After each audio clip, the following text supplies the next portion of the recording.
Basically what he's saying is, in every discussion that we've had in class, there's never been anybody that's really been against this. This is basically what he was saying. So to summarize. Okay. Well, thank you.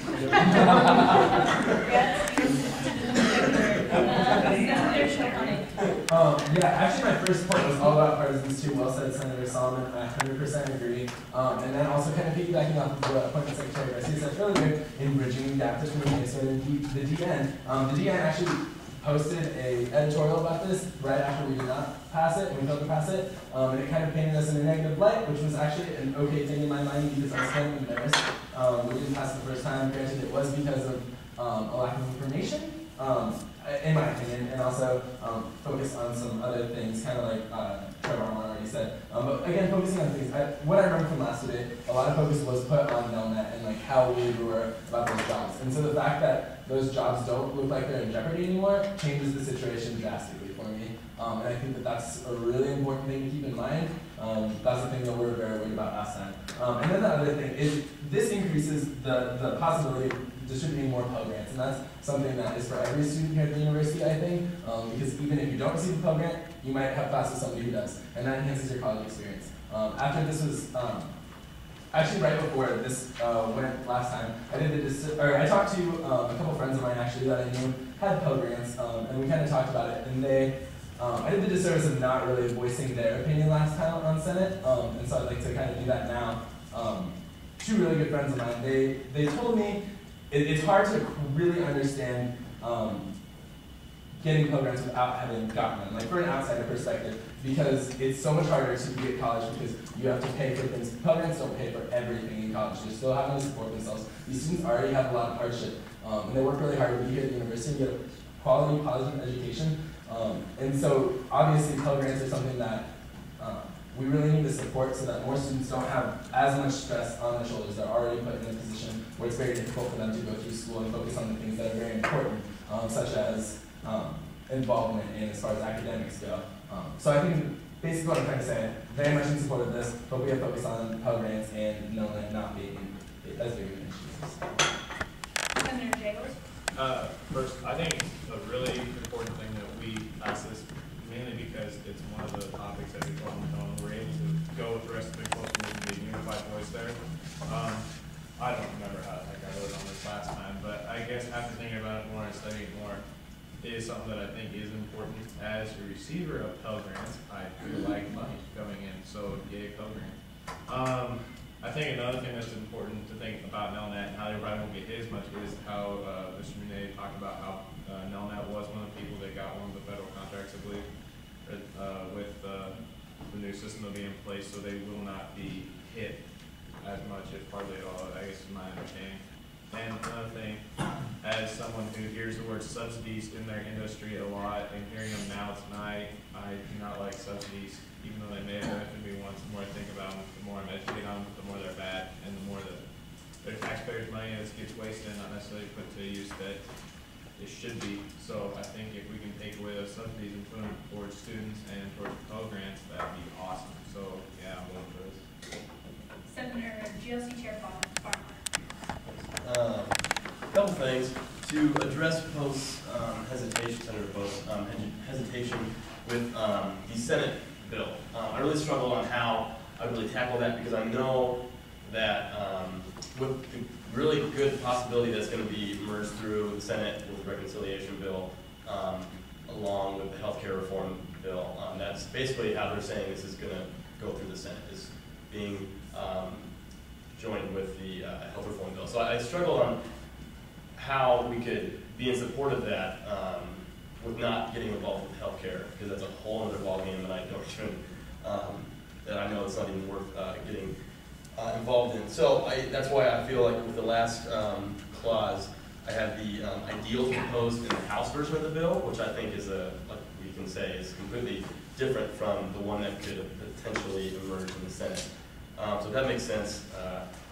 And also, with the last debate that we had, I guess I was really shocked when we went around the roll call vote, because I feel like a lot of people that voted against it didn't ever speak up once during the actual debate. So it was a shock to me to see that many no's when they didn't ever speak up as to why they specifically were against it. So I encourage you If you have questions, or if you're still against it, I would really encourage you to speak up and specifically say why. Last thing with the Pell Grants, like Senator Shulhanik said, I think it's a great deal, and to negate the argument that only addresses or only benefits low-income students, I think you can, it's been brought up multiple times that with more money going towards giving out Pell Grants, the money that each institution has to then give out in the form of other scholarships also increases. So then they are able to, as a financial aid office, give out more scholarships and aid to students higher up the chain. Don't know if I use that analogy, but it frees up money to then give out to students that are not just low-income students. So I think it benefits, in all actuality, everyone with that Pell Grants addition, with more money going towards it. So that's all I have to say. Internal Vice President Cooper. Yeah. Sorry about stepping down, but I obviously already have an opinion on this. So I think that I'll hit home a few points that a lot of people have made, and sorry if I repeat too much, but the jobs here in Nebraska look like they're going to increase. Nelnet was one of the bidders that was successful, and from what Munir said, it sounds like they're actually going to increase the number of jobs here.